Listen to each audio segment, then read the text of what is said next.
Mga boss, alam nyo ba na pwede nating i-private ang ating messengers para makaiwas tayo sa mga hackers at sa mga scammers? Panoorin nyo po ito. Buksan lang po natin ang ating messengers. And then click po natin itong tatlong guhit sa taas. And then click setting. Then punta po tayo sa privacy and safety. Then click po natin message delivery. Dito na po tayo mag-umpisa. So click po natin yan, people with phone number. Ayan, so dapat po nasa message request ang status po niyan. Then balik po tayo. Punta po tayo sa friends on Facebook. Yan, message request din. Dapat. Then dito po, people in your Facebook groups. Kailangan po nasa message request din po yan. And then dito po sa others on Messenger or Facebook.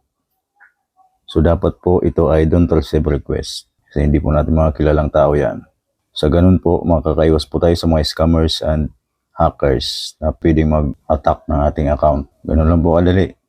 Yun lamang po. Maraming salamat po.